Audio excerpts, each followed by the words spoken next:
इस कार्यक्रम के पुण्यार्चक हैं श्री राजेंद्र प्रसाद जी जैन, श्रीमती ममता जी जैन, श्री प्रशांत जी जैन, श्रीमती दिव्या जैन, पारस जैन, श्री भरत जैन, श्रीमती सौम्या जैन एवं समस्त परिवार, मुंबई।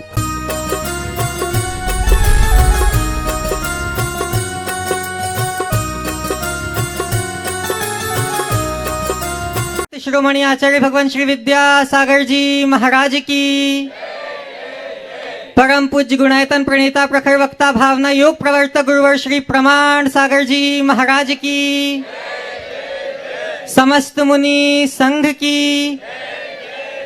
शंका समाधान के आज के इस सत्र में आप सभी का हार्दिक अभिनंदन। इससे पूर्व कि हम आज के इस सत्र को प्रारंभ करें, चलते हैं पूज्य गुरुदेव के चरणों में, करते हैं प्रणिपात इस भाव से कि हमारे जीवन में भी हो सके सम्यक्त्व की सुप्रभात।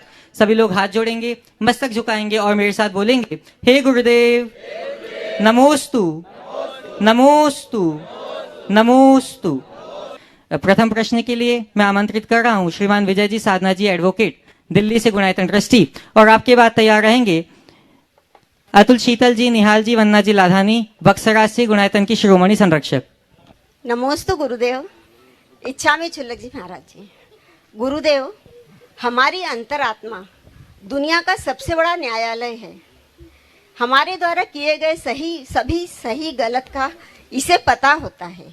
फिर भी गुरुदेव, यह न्यायालय मानव मन के आगे हार क्यों जाता है? साथ ही गुरुदेव, ऐसा क्या किया जाए कि हम अपनी अंतरात्मा में अपने आप से आंख मिलाकर बात कर सकें? बहुत अच्छा सवाल है। हमारी अंतरात्मा हमारे जीवन का सबसे बड़ा न्यायालय है और ये बिल्कुल ठीक बात है कि हमारे अंदर के न्यायालय हमारे मन के आगे दब जाता है। आपका सवाल है कि हमारी अंतरात्मा न दबे, उसके लिए क्या करें या दब क्यों जाता है? पहला सवाल। देखिए, इसलिए दब जाता है क्योंकि हमने अपनी अंतरात्मा को सुला रखा है। जब तक अंतरात्मा सोई रहेगी, मन अपना काम करेगा। जैसे किसी का बड़ा प्रतिष्ठान हो, अनेक नौकर चाकर काम करने वाले हों और मालिक सोता रहे, तो काम करने वाले को आज़ादी मिलती है, वो अपनी मनमानी करते हैं। लेकिन मालिक जागृत हो तो कोई कुछ उल्टा सीधा नहीं करता, सब जाग जाते हैं और तत्परता से काम करते हैं। हमारी अंतरात्मा भी सो रही है और अंतरात्मा के सोने के कारण मन जो हमारा गुलाम है, मालिक बने बैठा है, वो अपनी मनमानी कर रहा है और उसने हमारी आवाज़ को दबा दिया। आवाज़ उत्पन्न ही नहीं, सुप्त अवस्था में आवाज़ होती कहाँ है? हम जब सोते हैं तो खो जाते हैं। तो ज़रूरत है अपनी अंतरात्मा को जगाने की। तब तक ज्ञान के बल पर हम अपनी चेतना को जगाते हैं। जिनकी अंतरात्मा जाग जाती है, उनके जीवन में एक बड़ा रूपांतरण घटित होता है और वो फिर कभी कोई गलत हरकत कर ही नहीं सकते। खुद से कभी किसी प्रकार का अन्याय वो कभी कर ही नहीं सकते। अपने जीवन में व्यापक बदलाव घटित करते हैं, जिससे जीवन का पथ प्रशस्त होता है।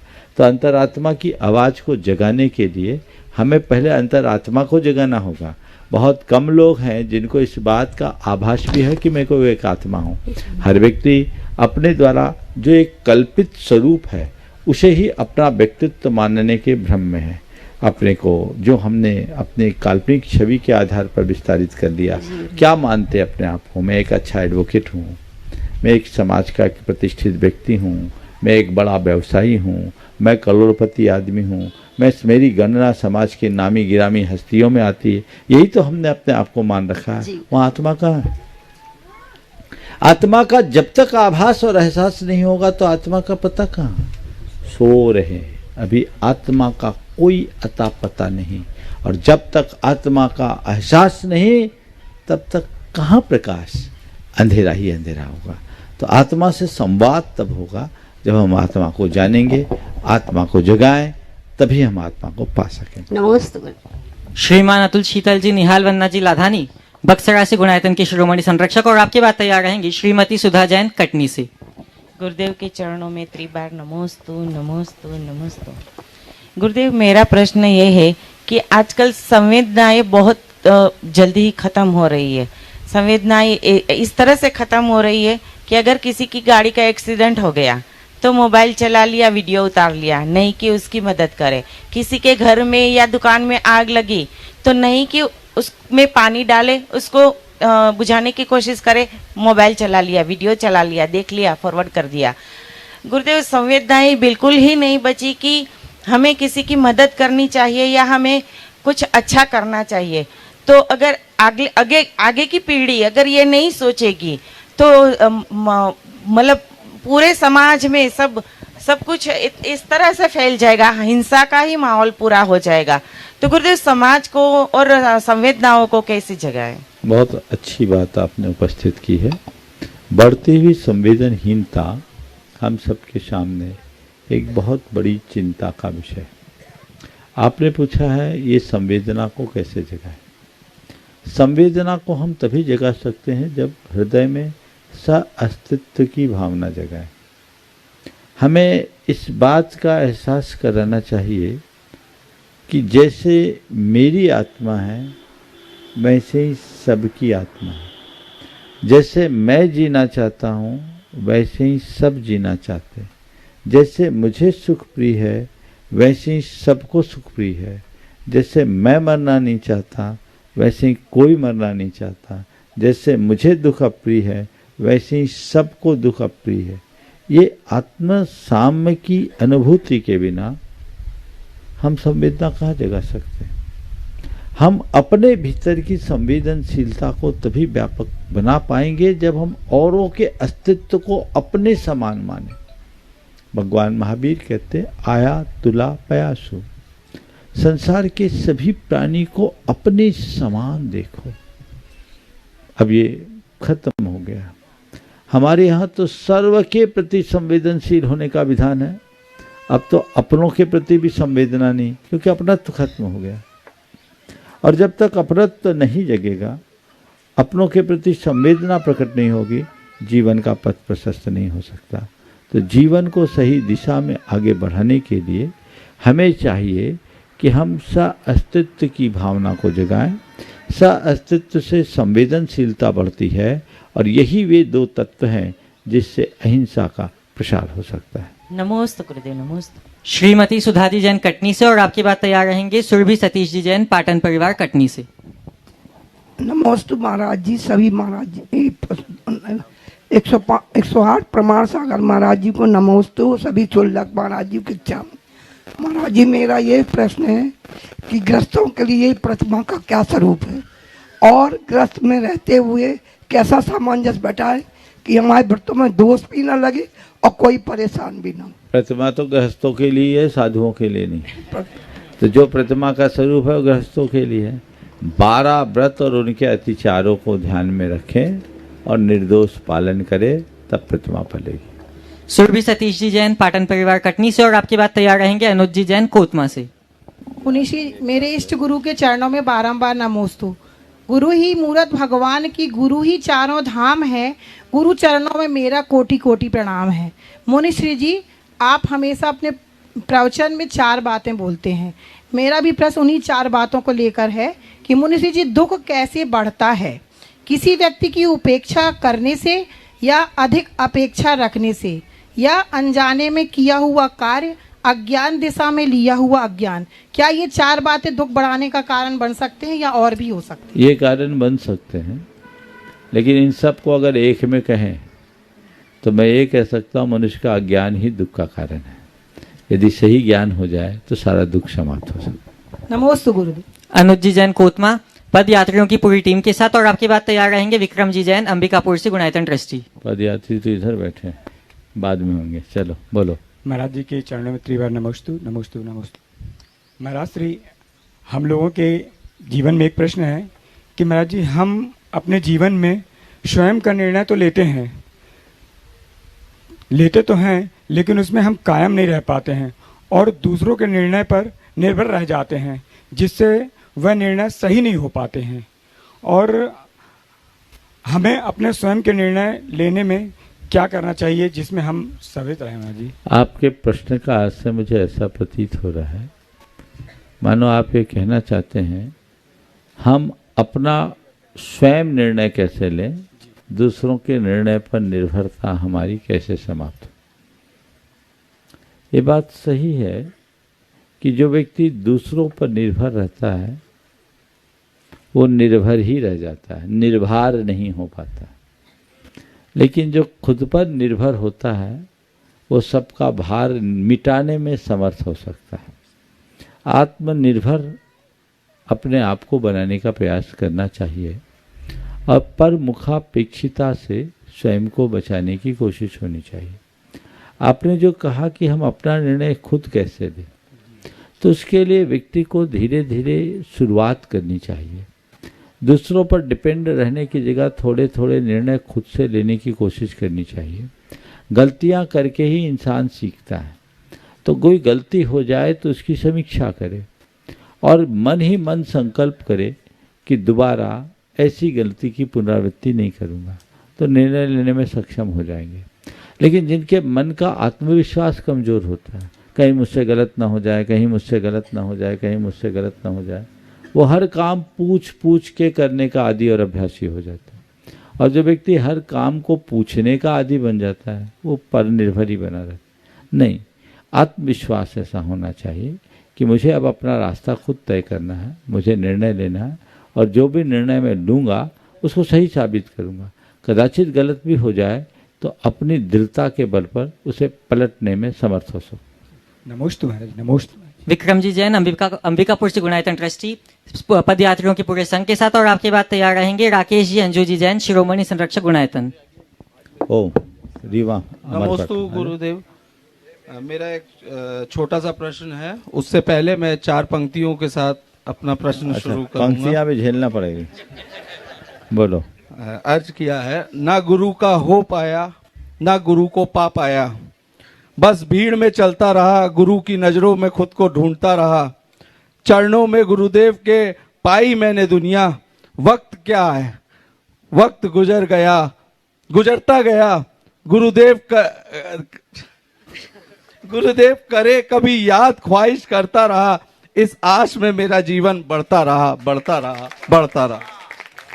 मेरा एक छोटा सा प्रश्न है गुरुदेव।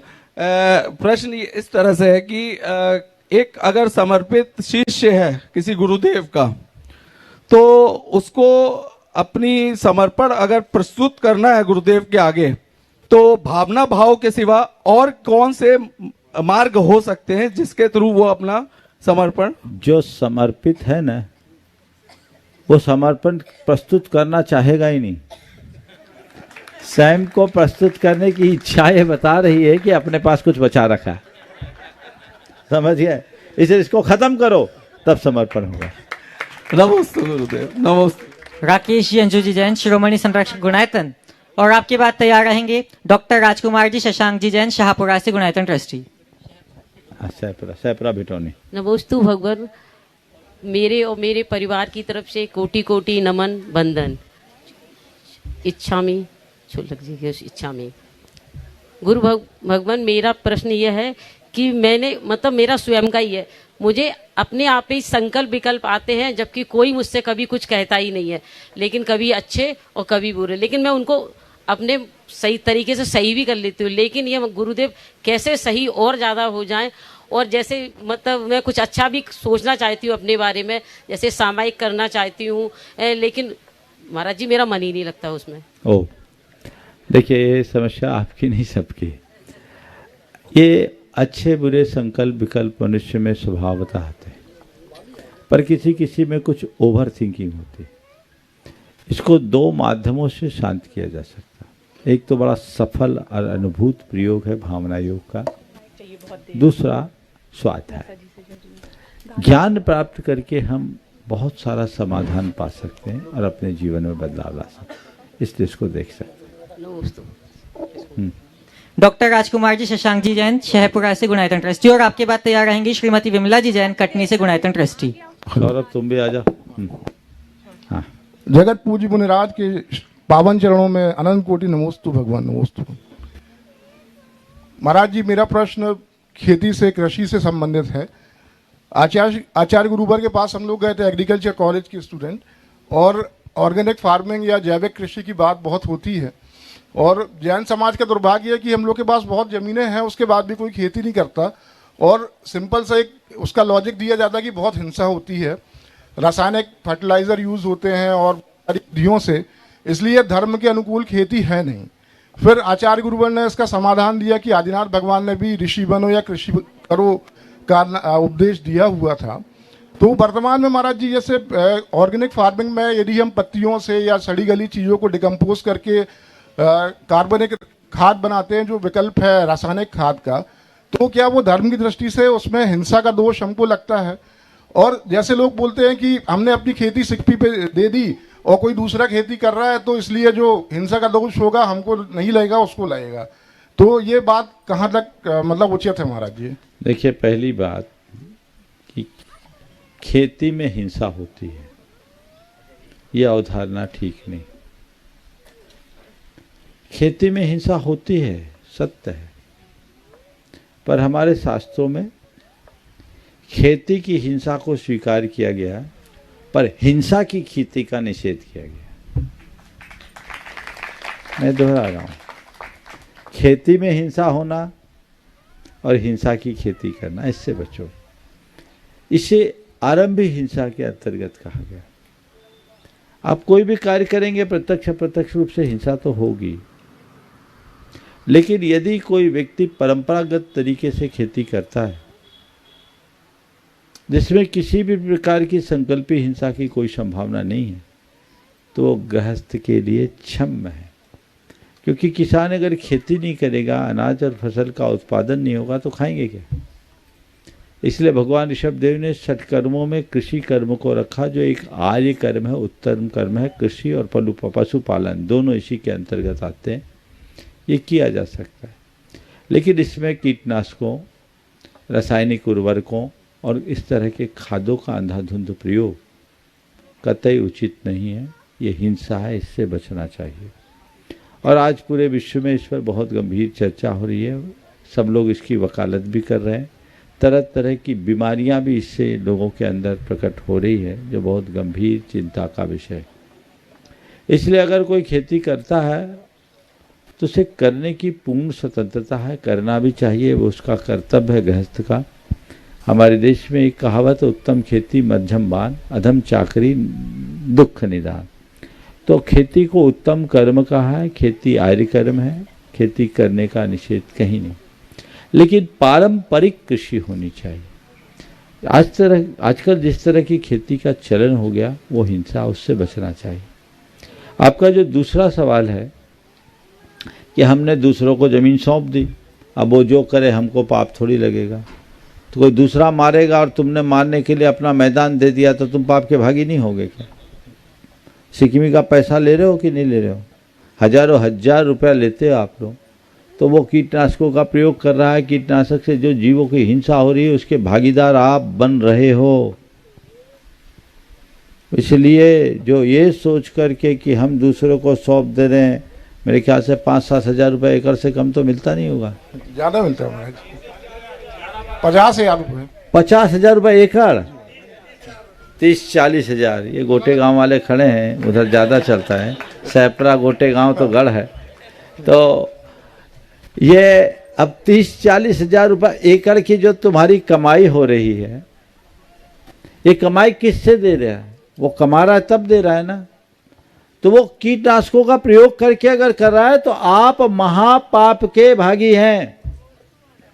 इसलिए क्रांति होनी चाहिए, पारंपरिक कृषि को बढ़ावा देने का, जो देश की सेहत को भी बचाए और आपको हिंसा से भी बचाए। हरित क्रांति के बाद रासायनिक खादों, उर्वरकों और कीटनाशकों का अंधाधुंध प्रयोग बढ़ा, लेकिन अब ये बात अच्छे से प्रमाणित हो गई कि अगर हम पारंपरिक खाद डालते हैं तो भी उत्पादन में कोई कमी नहीं होगी बल्कि बढ़ेगी। ये साबित हो गई। ये बात प्रमाणित हो चुकी है कि एक बार रासायनिक खाद डालने से जमीन की उम्र 5 वर्ष घटती है, वो क्षारीय बनते जा रही है, और देसी खाद डालने से उसकी उम्र 3 वर्ष बढ़ती है, ऐसा कहा जाता है। कीटनाशकों का जो प्रयोग आजकल की फसलों में हो रहा है, उसका असर कीड़ों पर कम, फसल और फसल का उपभोग करने वालों पर ज़्यादा है। कीड़े तो अपना रेजिस्टेंस पावर डेवलप कर रहे हैं और कीटनाशकों का प्रयोग करने के कारण जो फसल रक्षक कीट है वो भी नष्ट हो जाते हैं। असर अनाज पर है और उसका प्रभाव माँ के दूध में भी आ गया, जिसमें डीटीटी का परसेंटेज पाया जाने लगा। किडनी की बीमारी, लीवर की बीमारी और अन्य प्रकार की कैंसर जैसी जानलेवा बीमारी के पीछे ये एक बड़ा कारण है। इसलिए आज आप जो अनाज खा रहे हैं, सब्जियां खा रहे हैं, फल खा रहे हैं, वो जहर खा रहे हैं साथ में। 1000 प्रकार की बीमारियां हैं। इसलिए क्रांति की जरूरत है पूरे संसार में, और जिनके पास सुविधा है उनको इस तरह का उत्पादन करना चाहिए, तभी वो ठीक होगा और सबके लिए लाभकारी होगा। नमस्ते। श्रीमती विमला जी जैन कटनी से गुणायतन ट्रस्टी, और आपके बाद तैयार रहेंगे रशिल वर्धन सिंघई जबलपुर से। हे गुरुदेव बोल देना। हाँ, हे गुरुदेव नमोस्तु नमोस्तु नमोस्तु। चुल्लक जी को इच्छामी। महाराज जी, प्रशस्त पुण्य क्या है? और दूसरा चालू नहीं है? हाँ बोलो, सुन रहे हैं। हाँ।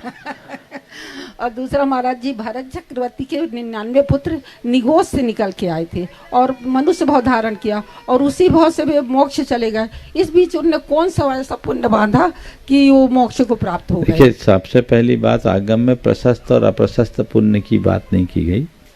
ये आगम का शब्द नहीं। आगम में पुण्यानुबंधी पुण्य और पापानुबंधी पुण्य की बात जरूर की, अथवा सातिशय पुण्य और निरतिशय पुण्य की बात जरूर की। तो महाराज जी सुनो पूरी बात, अभी आपका उत्तर मैं दे रहा हूँ, नहीं तो आप पूरा टाइम प्रश्न में ही ले लोगे तो उत्तर में मैं क्या दूंगा। तो सातिशय पुण्य और निरतिशय पुण्य को पहले समझिए, या पुण्यानुबंधी पुण्य और पापानुबंधी पुण्य को समझिए। सातिशय पुण्य वह पुण्य है जो अपने उदय में और हमारी बुद्धि को निर्मल करे और पुण्य के कार्य में लगाकर नवतर पुण्य का अर्जन करे और पाप का नाश कराए। निरतिशय पुण्य जो केवल पुण्य का फल दे, पाप का नाश न करे। सातिशय पुण्य परंपरा से मुक्ति का कारण है और निरतिशय पुण्य संसार का कारण होता है। इसके अलावा जो पुण्यानुबंधी पुण्य और पापानुबंधी पुण्य है वो भी अलग अलग तरीके का। पुण्यानुबंधी पुण्य से तात्पर्य उस पुण्य से है जो अपने उदय में हमारी बुद्धि को निर्मल कर नए पुण्य के कार्य में लगाए, और पापानुबंधी पुण्य वह पुण्य है जो हमारी बुद्धि को भ्रष्ट कर भोगासक्त बनाए, बुरे कार्यों में लगा दे। तो पापानुबंधी पुण्य जब तक उदय में रहता है, व्यक्ति फलता फूलता है, बाद में उसका पतन हो जाता है, और पुण्यानुबंधी पुण्य से जीवन का उत्कर्ष होता है। चलिए, महाराज जी भरत चक्रवर्ती का, भरत चक्रवर्ती के 923 पूछ बिल्कुल ठीक है, प्रश्न से अलग हो गया। एक प्रश्न की अनुमति से आपने 2 पूछा, आगे के लोग एक ही पूछेंगे। वो संयोग था, इसी को बोलते भवितव्य। नमस्ते महाराज जी। रशिल जी का प्रश्न पहले ही पूछ लिया गया है। बंधु खड़े हो जा। हाँ, है सवाल है, बोलो। नमस्ते महाराज जी, नमस्ते। हम कोई व्यापार करते हैं, उसमें हमारा धर्म के सिद्धांत आते, हमें क्या करना चाहिए जिससे हम दोनों चीज का तालमेल बना सके? क्या हम अपनी जगह भी जाति पूज कर देना चाहिए? देखो, बिल्कुल सही बात है। व्यापार करो, व्यापार तो तुम्हारी जीविका के लिए जरूरी है, उसके बिना तुम्हारे जीवन की गाड़ी नहीं चलेगी। लेकिन व्यापार कैसा करो? ऐसा व्यापार करो जिसमें अल्पतम हिंसा हो, अधिकतम आय हो और न्यूनतम व्यस्तता। अगर जिस कार्य में सीधे सीधे जीव हिंसा की संभावना दिख रही है, वैसा व्यापार मत करो। इसी तरह आप अपने भूमि भवन आदि किसी को किराए पे दे रहे हो, उससे रेंटल अर्निंग हो रही है, तो देखिए आप किसको दे रहे हैं। अगर किसी शराब के काम के लिए आप दो, किसी नॉन वेज वाले को दो, या अन्य किसी हिंसा का काम करने वाले को दोगे, तो वो हिंसा की कमाई आपके घर आएगी।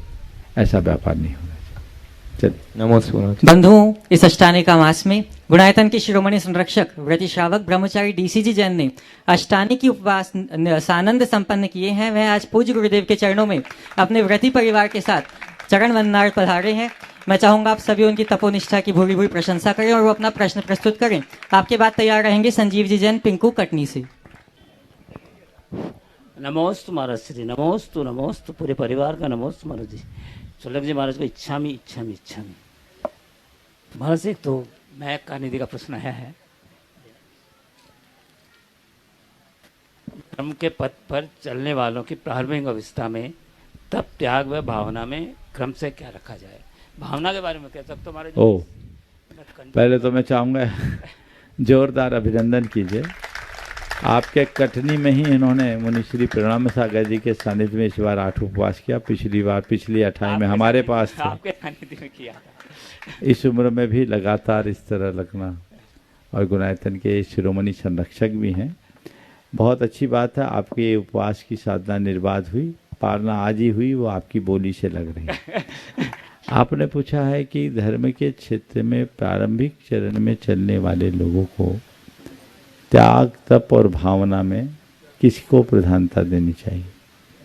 शक्ति के अनुसार त्याग और तप करना चाहिए और भावना उत्कृष्ट रखनी चाहिए। तादृशी जायते यादृशी भावना यस्य बुद्धिर्भवति तादृशी। जिसकी जैसी भावना होती है उसकी बुद्धि वैसी हो जाती। तो जो हम करना चाहते हैं कर ना पाए कोई बुराई नहीं। प्रारंभिक अवस्था में सोचे कि हम सब कुछ कर लें तो संभव नहीं है, पर भावना तो भा सकते हैं। हमारे मन में अक्सर ये बात आती है, ग्रीष्म ऋतु में कब वो क्षण आए जब हम सूरज की तरफ मुख करके शिलातल पर बैठकर तप करें। पर मुझे मालूम है कि बैठ जाऊंगा तो उठने लायक नहीं बचूंगा। तो भावना तो भा सकते हैं ना। तो कीजे शक्ति प्रमाण, शक्ति बिना श्रद्धा धरे, ध्यान श्रद्धावा अजर अमर पद भोगवे। तो उस तरह की भावना। भावनाओं के बारे में 2 मिनट बोल दो। बोलिए। मतलब कंटिन्यू 2 साल से और ये सारा जो है ना उपवास वगैरह हो रहे हैं। हाँ बोलो बोलो बोलो। सामायिक के पहले मैं हमेशा मॉर्निंग के अंदर भावना योग के साथ अरम योग 5 मुद्रा भी करूंगा और सारी एनर्जी जो पॉजिटिव एनर्जी लेनी है वो भावना योग से पूरी ले लेता हूँ। बहुत सुंदर, चलिए आगे। संजीव जी जैन पिंकू कटनी से, और आपके बाद तैयार रहेंगे एसके जी जैन गुणायतन ट्रस्टी सतना से, और साथ में भानु जी जैन। मेरे गुरुवर, मेरे भगवान महाराज श्री को नमोस्तु नमोस्तु नमोस्तु। महाराज श्री कहते हैं कभी किसी से दब के मत रहो, क्योंकि तुम जितना दबोगे सामने वाला तुमको उतना झुकाएगा। परंतु कई रिश्ते इतने इम्पोर्टेंट होते हैं कि जिनको संभालने के लिए जीवन में कई बार हमको झुकना और दबना भी पड़ता है। ऐसे में हमें क्या करना चाहिए ताकि रिश्तों में मिठास भी बनी रहे और हमारा सेल्फ रिस्पेक्ट भी बना रहे? देखो पेड़ को देखो, आज तो पेड़ के नीचे सब काम हो रहा है, पूरा बगीचा है। पेड़ को देखते हो, पेड़ झुकता है कि नहीं? झुकता है ना। झुको, क्योंकि नहीं झुकोगे तो उखड़ जाओगे। क्या है? झुको, नहीं झुकोगे तो उखड़ जाओगे। पर ज्यादा मत झुको, ज्यादा झुकोगे तो उखड़ जाओगे। पेड़ का सिद्धांत। पेड़ अगर हवा के झोंकों में झूमे नहीं तो हवा उसे उखाड़ करके फेंक देगी। तो पेड़ झूमता है, झुकता है, धरती का स्पर्श करता है ना। आज जहां मैं बैठा था हरचरिया के बाद, पेड़ के नीचे ऐसा लग रहा था जैसे जमीन का स्पर्श करने वाली। तो पेड़ झुकता है, उसकी शाखा प्रशाखाएं नीचे झुकती है, धरती का स्पर्श करने की बात भी आ जाती। लेकिन पेड़ का तना रहता है। अगर तना झुक जाए तो पेड़ उखड़ जाए। तो पेड़ से संदेश लो, झुकना भी जरूरी है। जहां जरूरत हो, लगे कि तुम झुकोगे नहीं तो उखड़ जाओगे, झुक जाओ। और जब तुम्हें लगने लगे कि झुकूंगा तो लोग मुझे उखाड़ देंगे, समझ जाओ, तन जाओ।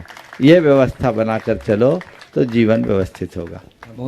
एसके जी जैन भानु जी जैन सतना से, और आपके बाद तैयार रहेंगे doctor S K Jain. Doctor S K Jain एवं भानु जी जैन सतना से, और आपके बाद तैयार रहेंगे श्री चंद्राबाई जी अजित कुमार जी गोटे गांव परिवार से। नमोस्तु महाराज जी, चुल्लक जी को इच्छामी इच्छामी इच्छामी।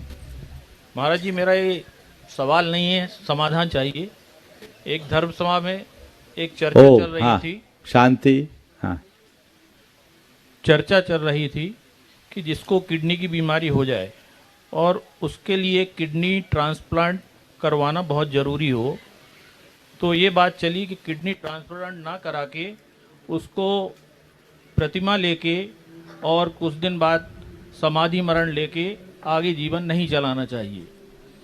और दूसरी तरफ ये सोचना है मेरा डॉक्टरी प्रयोग से कि किडनी ट्रांसप्लांट करा के यदि वह अपना जीवन लंबा करता है और बहुत समय तक धर्म करता है तो यह मार्ग उचित है, अथवा उसको अपना जीवन छोटा करके और प्रतिमा लेके। देखिए, मुझे नहीं मालूम आपने किस धर्म सभा में पूछा, अब बोलने की भी जरूरत नहीं। ये किस धर्म सभा में सुना और ये किसका वक्तव्य मुझे नहीं मालूम, पर जैन आगम इस संदर्भ में जो बोलता है वो मैं आपसे जरूर बताना चाहूँ। जैन आगम कहता है कि कोई भी बीमारी हो तो तुम उसकी तब तक चिकित्सा करो जब तक चिकित्सा संभव है। समाधि तभी लो जब वह प्रतिकार रहित हो। जहाँ तक किडनी जैसी किसी अंग के आर्गन के ट्रांसप्लांटेशन की बात हो तो वो उस व्यक्ति के ऊपर है कि यदि उसके व्रत खंडित होने लगे तो विचार करें। जैसे आज हम जैसे साधु हम उसको एक्सेप्ट नहीं करेंगे, लेकिन एक आम गृहस्थ है वो उस पर विचार करा सकता है। आजकल आप लोगों को बाईपास करानी होती, कराते हैं? हाँ, कराते। 25-25, 50-50 साल लोग जी जाते हैं।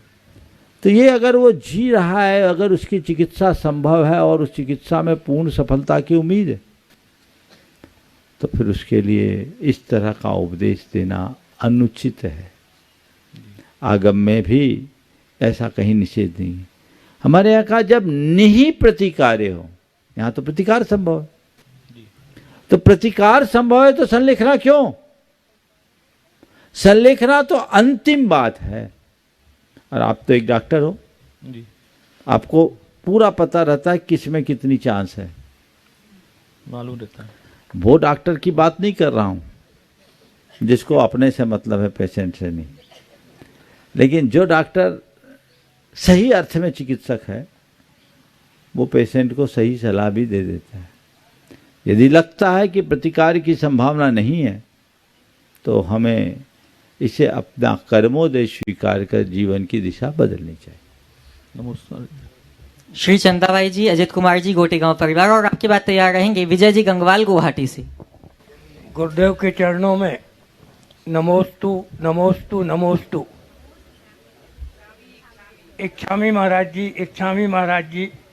हाँ बोलो। महाराज जी, आजकल समाज में एक जो चलन चल रहा है कि जिस शोक के समय में 3 दिन में फिर भी, क्या इस संबंध में आप प्रकाश डालें? कई बार बोल चुका है, ये लोगों ने शॉर्टकट अपना लिया। कायदे से 3 दिन में उठावना कर लेना सुविधा की दृष्टि से बात अलग है, पर उसे 13वीं नहीं कहना चाहिए। 13वीं तो 12 दिन के बाद ही होते हैं, तभी वो दान, पात्र दान और देव पूजा का अधिकारी होता है। अब तीसरे दिन ही समाज रहती, आदमी को तो दान भी भीड़ में देना दिखता है, तो सारी घोषणाएं उसी दिन कर देते हैं। ये आगम के अनुकूल नहीं।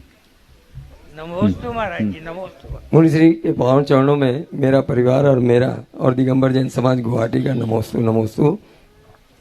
हाँ बोलो बोलो बोलो बोलो। और छुल्लक जी महाराज का इच्छामी इच्छामी। महाराज श्री, आजकल स्वाध्याय का प्रचलन प्रायः कम होने लगा है। आजकल स्वाध्याय का प्रचलन प्रायः कम होने लगा है तथा कुछ बड़े उम्र के लोग ही स्वाध्याय करते दिखते हैं।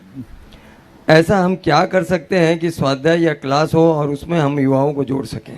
देखिए, स्वाध्याय को हमें नए तरीके से कराना होगा। पारंपरिक तरीके से जो होता है वो बातें आज की पीढ़ी को समझ में नहीं आती। हम तार्किक तरीके से, मनोवैज्ञानिक ढंग से अगर तत्व की बात को प्ररूपित करें तो स्वाध्याय। क्या ये शंका समाधान स्वाध्याय नहीं है?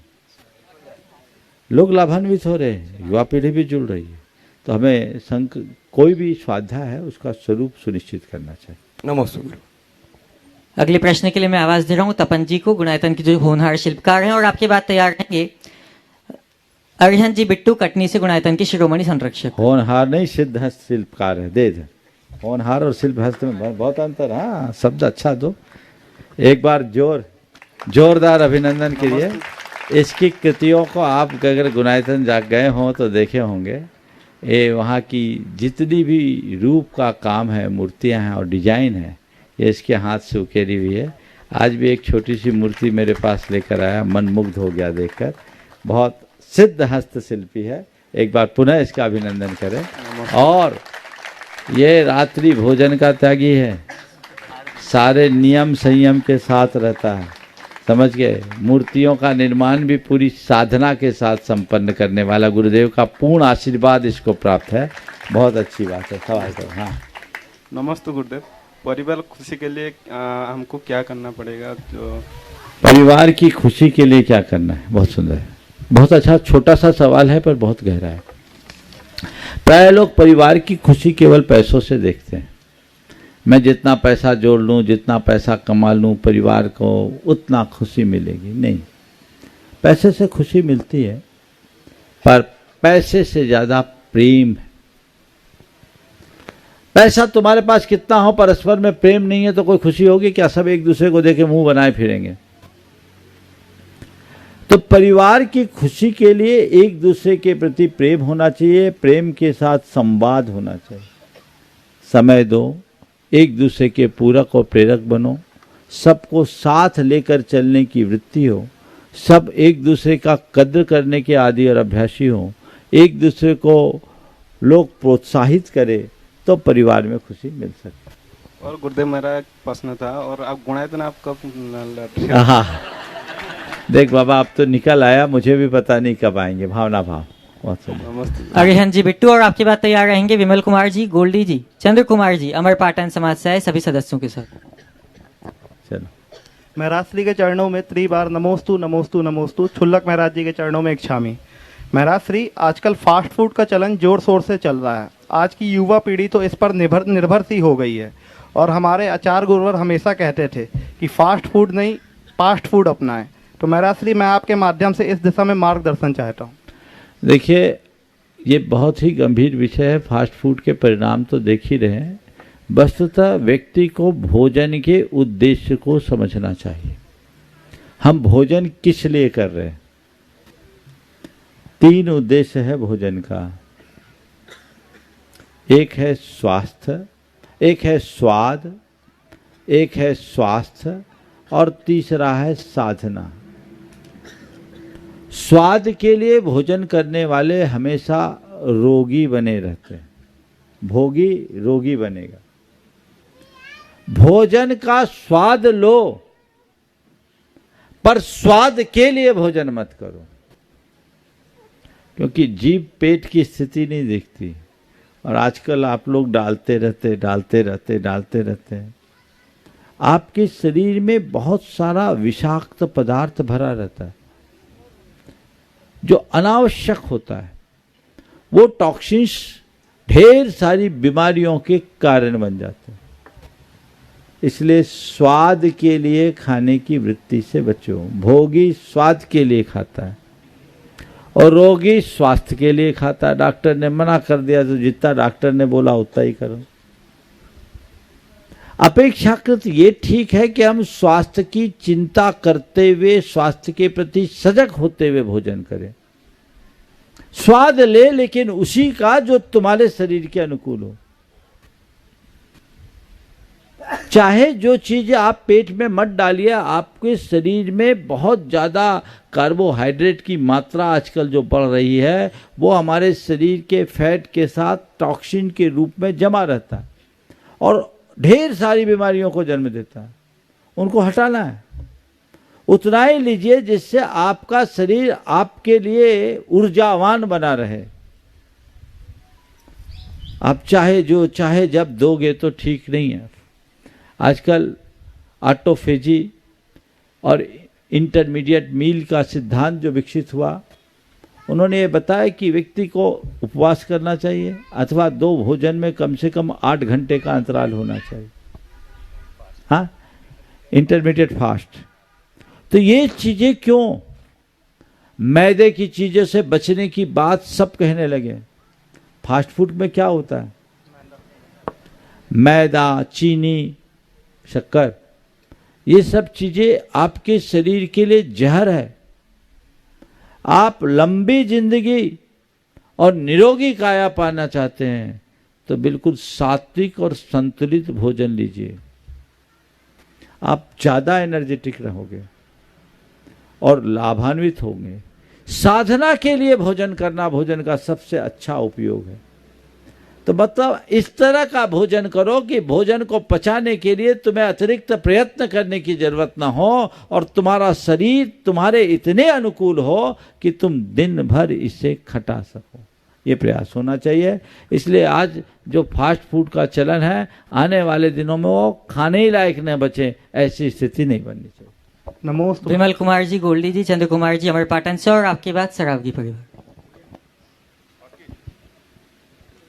महाराज श्री के चरणों में मेरे परिवार तथा हमारे पाटन जैन समाज की ओर से त्यौहार नमोस्तु छुल्लक महाराज जी के चरणों में इच्छामी। महाराज जी, कॉलेज में जब पढ़ा करता था तो उस समय पढ़ा था कि मनुष्य वातावरण की उपज है। अब मैं सोचता हूँ समाज के उत्थान के लिए इन पंक्तियों का क्या और कैसे कितना महत्व हो सकता है। मुझे नहीं मालूम, आज का वातावरण मनुष्य की उपज है, इसे संशोधित कर दो। चलो गुरु जी के चरणों में सरावगी परिवार का नमोस्तु नमोस्तु। गुरु जी, ये तो बिहार सामान्य रूप से चल रहा था और मेरा घर रास्ते में पड़ गया और आपके चरण पड़ गए, इसके लिए हम बहुत चरण मस्तक का पूरा परिवार बहुत ही प्रफुल्लित है। सभी को यहाँ देखकर मेरा मन बहुत खुश है और गुरु जी आपके आशीर्वाद से ये बिहार मेरे संयोजन से सभी के साथ लेकर ये बहुत ही अच्छी तरह से चल भी रहा है। गुरु जी, मेरा क्वेश्चन ये है कि आज का सवाल बच्चों को दे दो तो ज्यादा अच्छा है। हाँ, पास करो, तुम तो रोज पूछते हो, मौका ही देना चाहिए। एक बार इनकी उदारता के लिए ताली बजा दो। बोलो बोलो। हाँ, नमोस्तु गुरु जी। कुछ पंक्तियां बड़े पापा ने मार ली, लेकिन बड़े पापा खुश है मतलब हम सब खुश हैं। बहुत सुंदर। गुरु जी, आज का सवाल जो है वो कुछ लोगों को चुभेगा, लेकिन ये प्रैक्टिकल सवाल है बहुत, क्योंकि कटनी हमारा बहुत छोटा शहर है। यहाँ पे लोग जो हैं रात के 2 बजे भी खड़े हो जाते हैं एक दूसरे की मदद करने के लिए, लेकिन क्योंकि यहाँ सब एक दूसरे को बहुत अच्छे से जानते हैं तो लोगों में बहुत जलने की भी भावना है यहाँ पे। मतलब कि लोग अपनी थाली की रोटी नहीं देखते, लेकिन दूसरे की थाली की आधी रोटी देख के बहुत जलते हैं। अब जलने से मेरे को कोई दिक्कत नहीं, जलता रहे, लेकिन ये थोड़ा सा हमारी लाइफ को इफेक्ट कर रहा है ऐसे कि अब हम घर बना रहे हैं, बनते बनते घर थोड़ा बड़ा बन गया, तो अब हमारे पिताजी घर देखने नहीं जा रहे डर के मारे कि यार लोगों की जलन की भावना की वजह से कि यार कहीं नजर ना लग जाए। अब हम गाड़ी प्लान कर रहे हैं, पापा जी कह रहे यार गुड्डू बेटा थोड़ा मजबूत गाड़ी मत ले लेना यार, थोड़ा शहर के हिसाब से छोटी गाड़ी लेना, कहीं नजर ना लग जाए। गुरुजी बहुत परेशान है इस समस्या से।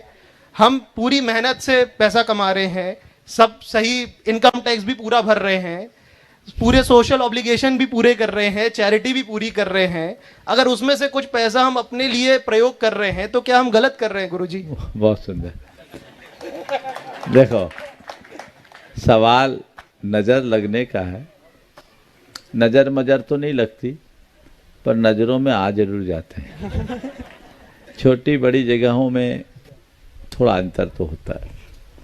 बॉम्बे जैसे महानगरों में इन सब चीज़ों को कोई नहीं देखता, छोटी जगह में लोग जल्दी देखते हैं।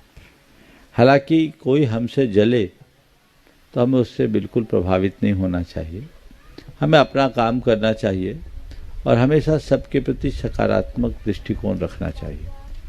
लेकिन यदि ऐसी स्थितियां दिखती और छोटी जगह रहते हैं तो हमें अपना प्रोफाइल थोड़ा डाउन रखना चाहिए। अगर लो प्रोफाइल में रहेंगे तो हम ज़्यादा सुखी रहेंगे, क्योंकि ईर्ष्यालु जब ज़्यादा प्रकट होते हैं तो हमारे जीवन में रुकावटें पैदा करते हैं। हमें दिख रहा है, ठीक है, हमारे पास पैसा है, हम सक्षम हैं, हम सब कुछ कर सकते हैं और उसका उपभोग भी कर सकते हैं, पर हम देश काल की स्थिति को देखते हुए अपनी प्रोफाइल को मेंटेन करें तो हमें ज़्यादा सुकून देगी। हम किसको दिखा रहे हैं? हम एक सामान्य हिसाब से भी अपना जीवन बिता सकते हैं, तो इसको मेंटेन करना चाहिए। और एक सज्जन है जो अमेरिका भी रहते हैं और जयपुर भी रहते हैं, हर अर्थ में सक्षम,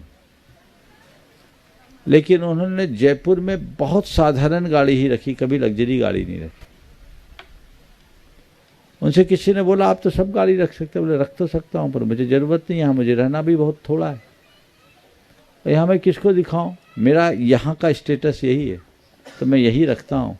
बच्चों को अपना स्टेटस दिखाना है तो मैं उनसे कहता हूँ अमेरिका में तुम्हें जो चाहिए सो लो। तो ये एक अपना दृष्टिकोण है। तुम जैसे युवा, निश्चित ऐसी बातों में हो सकता है तुम्हारे पिताजी से मतभेद भी होता होगा, क्योंकि तुम लोगों की अपनी एक आकांक्षाएं होती। और आज का यंगस्टर इन सब चीज़ों में, मैं तुम्हारी बात नहीं कर रहा हूँ, सबकी बात कर रहा हूँ, वो इन सब चीज़ों को ज़्यादा एंजॉय भी करना चाहता है, फोकस भी करना चाहता है, कहता दूसरे क्या करें। लेकिन अनावश्यक हम दुश्मनों को पैदा क्यों करें? यदि किसी की आंखों में हम गड़ रहे हैं, हालांकि हमारा कोई कसूर नहीं, तो हमें थोड़ा सा सतर्क होकर चलना चाहिए। इसमें हमारी भलाई है, सावधान होकर चलें, ज़्यादा सुकून मिले। धन्यवाद गुरुजी। नमस्ते गुरुजी। हाँ सतीश, और कोई कौन? हाँ मनीष। गुरुदेव के चरणों में बारंबार नमोस्तु नमोस्तु नमोस्तु। गुरुदेव, बोलो। हिंदू धर्म में होली और होलिका का एक विशेष महत्व दर्शाया गया है, क्या वही महत्व जैन धर्म में भी बताया गया है क्या? 2 दिन पूर्व हमने बताया, होली को एक लोक पर्व के रूप में अगर मनाया जाए तो जैन धर्म में उसका कोई निषेध नहीं है। होलिका की जो कथा है उसका जैन परंपरा से सीधा कोई संबंध नहीं है। जैन परंपरा में अष्टानिका के समापन में अष्टानिका के 8 दिन महाअनुष्ठान होता है और नंदीश्वर द्वीप में देवता लोग जाकर के पूरा चारों निकाय के देव जाकर अपनी पूजा आराधना करते हैं। वही उत्सव है अष्टानिका के समापन का। बाकी इसका और कोई, इससे जैन धर्म का कोई संबंध नहीं। नमोस्तु गुरुदेव। प्रश्न के लिए आएंगे पंकज जी पार्षद ललितपुर से, साथ में नयन भाई जी। पूज गुरुदेव के चरणों में बारंबार त्रिकाल बार नमोस्तु नमोस्तु नमोस्तु। गुरुदेव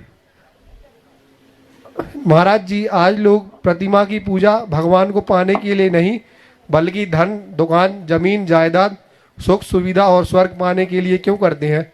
महाराज जी कृपया शंका का समाधान करें। जमीन, जायदाद, धन, पैसा, सुख सुविधा पाने के लिए क्यों? स्वर्ग पाने के लिए क्यों करते हैं? इसलिए कि उनको भगवान बनना ही नहीं, जो चाहिए उसी के लिए तो करेंगे। भगवान बनना कौन चाहता है? समझ गए? वस्तुतः धर्मी होना कोई बड़ी बात नहीं, पर तत्व ज्ञान के साथ जुड़ना जीवन की सबसे बड़ी बात है। तो हम तत्व ज्ञानी बनकर अपने जीवन को आगे बढ़ाएं। जो व्यक्ति की दृष्टि में आत्मा होती है, जो तत्व ज्ञान की तरफ अपनी रुचि रखकर चलता है, उसके जीवन में इस तरह का स्खलन नहीं। नमोस्तु महाराज जी, नमोस्तु महाराज। हाँ। अगले प्रश्न के लिए सौरभ जी जैन जयपुर से, और आपके बाद तैयार रहेंगे अजय जी एडवोकेट दिल्ली से। नमस्ते महाराज जी, आपके चरण कमलों में बारंबार नमोस्तु नमोस्तु नमोस्तु। महाराज जी, अस्थिर यश सुख की कामना से बहुत सारा समय व्यतीत हो गया। अब ऐसा आशीर्वाद दीजिए, मार्ग बताइए कि स्थिर यश सुख की कामना से अपने कदम बढ़ाते चले। बहुत सुंदर, एक बार जोरदार अभिनंदन कर दीजिए इस परिवार का। इनमें जो सौरभ है, आचार्य श्री की बातों को विद्यासागर.गुरु के माध्यम से सब तरफ फैलाते रहें। और इनके बड़े भाई सचिन जो अभी उपस्थित नहीं है, ये माता पिता है, प्रामाणिक समूह को पूरी तरह से आगे बढ़ाने में बहुत बड़ी भूमिका है। आपने जो सवाल किया कि हम अस्थिर यश प्रतिष्ठा की चाह से मुक्त होकर स्थिर यश और प्रतिष्ठा को पाने के लिए क्या करें, ये बहुत अच्छी बात है कि आपको सांसारिक यश प्रतिष्ठा अस्थिर दिख रही है, लोगों को तो वही शाश्वत दिखता है। ये सुरक्षण है। यदि ये एक बार जीवन में घटित हो गया तो जीवन की दिशा में बहुत बड़ा परिवर्तन हो जाता है। हम तो ये कहेंगे आत्मा के स्वरूप को समझे और मोक्ष मार्ग के अनुकूल वर्तन करना शुरू करें, जिससे हमारे जीवन का पथ प्रशस्त हो। सौरभ। नमोस्तु महाराज जी, नमोस्तु महाराज जी, नमोस्तु महाराज जी। आचार्य श्री के आदर्शों को संस्कृति बनाने के लिए जो एक विशेष प्रयास होना चाहिए।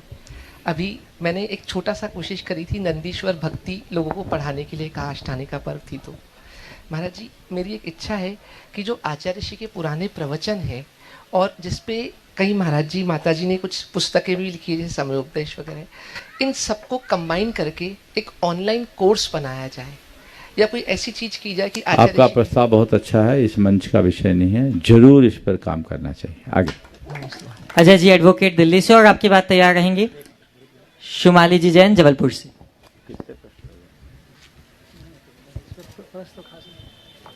ओम गुरुदेव के चरणों में कोटि कोटि वंदन, शुल्लक जी के चरणों में इच्छामी। गुरुदेव, मेरा प्रश्न है या समाधान चाहते हैं कि सम्यक दर्शन और सम्यक ज्ञान के क्षेत्र में तो श्रावक आगे निकल जाते हैं, जब सम्यक चारित्र की बात आती है तो उसको अंगीकार करने में पीछे हो जाते हैं। तो अपने ब्रेन को कैसे ट्रेंड करें कि सम्यक चारित्र को भी, उसको चारित्र को भी अंगीकार करें, जो श्रावकों के गुण हैं उसको फॉलो करें। देखिए, चारित्र को अंगीकार करना है तो कुछ मत करिए, चारित्र के आराधकों के साथ रहना शुरू कर दीजिए। खरबूजा खरबूजे को देखकर रंग बदलता है, अपने आप रास्ता प्रशस्त हो जाता है। ओम। शुमाली जी जैन जबलपुर से।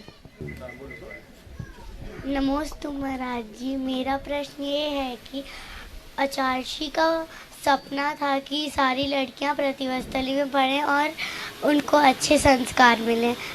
मेरी मम्मी मेरा एडमिशन प्रतिभा स्थली में करा रही है, लेकिन मेरे को वहाँ नहीं जाना क्योंकि मैं अपनी मम्मी के बिना कहीं दूर नहीं जाती। बेटा, कुछ बनना है तो करना पड़ेगा ना। एक बार जाके देखो, तेरी एक मम्मी छूटेगी, तुम्हें कई मम्मी मिल जाए।